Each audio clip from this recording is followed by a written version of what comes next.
Welcome back to World War II with SSI's Allied General. With this follow-up to the immensely popular Panzer General, you finally get to go campaigning as the good guys, either the Brits, the Americans, or the Russians. I wonder if the Finns would call the Russians good guys. You get 3 or 4, depending on how you count them, campaigns covering North Africa, Western Europe, and Russia. You can also play any of the 39 scenarios individually, as either side. Movie clips in the form of period-style newsreels provide a bit of information, as well as visuals for the eye candy crowd. Yeah, bombs falling, troops marching,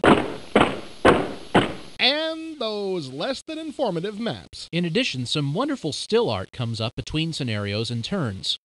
The game is now Windows-based. Most of the sub-displays now come up in separate windows, which you can move and minimize at will. You can even multitask other programs if you really want to, but this is not recommended unless you have more than 8 megs of RAM.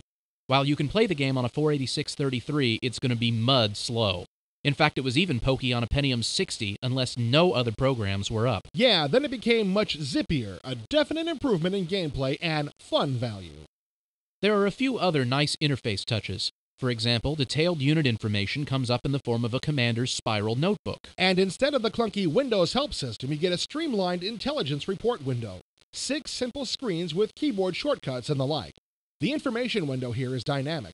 Move the mouse pointer over your units to get a quick idea of their current status. The org table window shows you all kinds of time statistics. Be sure to reset it before your significant other sees how long you've been playing. I'm not really sure if all of these things are really worth anything. The org table in particular seems like an extra we could have done without. But if they didn't shrink on gameplay, I guess there's no harm. 2 new extras that are very nice additions are the dossier and history functions.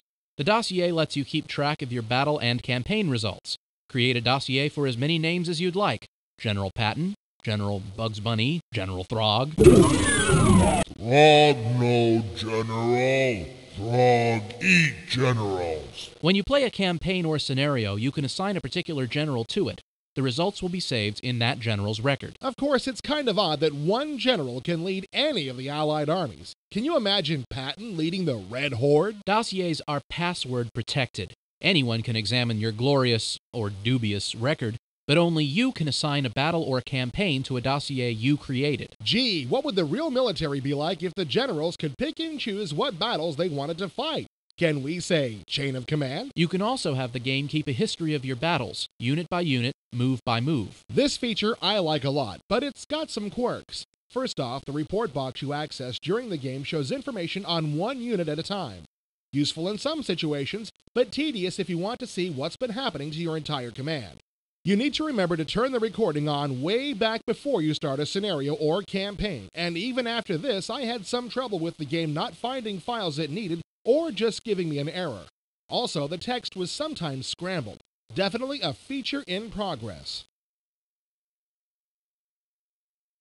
The unit purchase screens are very similar to those in Panzer General. You get unit classes like tanks, fighters, artillery, and infantry. Depending on the scenario and the types of units, core or auxiliary, you may be able to purchase units from more than one nation. Enough already on the pretty pictures and interface gee-whizzery. What about the gameplay? Funny thing about that, it plays an awful lot like Panzer General. Get out of here. The absolute subjective truth. What I mean is, if you liked Panzer General, you'll like Allied General. But if there were any quirks in Panzer General that got your Grognardian dander up, like the weird, ever-changing unit and map scales, the major historical inaccuracies, and so forth? Exactly. For example, take the scenario that recreates the Soviet invasion of Finland in 1939, the so-called Winter War. In the game, the Finns are given much more artillery than they really had. Ironically, this makes the end result of the scenario more accurate. The Russians have a really tough time, just like they really did. But play during the game doesn't ring true. Another example is in the North African Operation Crusader scenario. If you like games that give you 100 billion units where you control their every action, every goose step, every trigger pull, every Kilroy was here drawing, then this may not be what you're looking for. Rather, you get a big, fast, fun, beer and pretzels kind of a picture. If you like the idea of the Panzer General game system but don't like dealing with the historical and scale quirks, we suggest you wait for the upcoming Fantasy General. All of the fun and none of the history. Tastes great, less filling. All in all, if you Panzer Generals out there decide to defect to the Allies, you'll be right at home. The gameplay is virtually identical, except that there's more of it. The Windows interface, especially in the higher resolution modes, works fairly well if you have the computing power to run it. Some of the new features don't add a lot to the gameplay, but different folks will like different ones. We especially like the history function, or at least the idea of it. Historical quirks and weird unit and map scales may mean grognards should stay away. But for the rest of you, feel free to dive right in.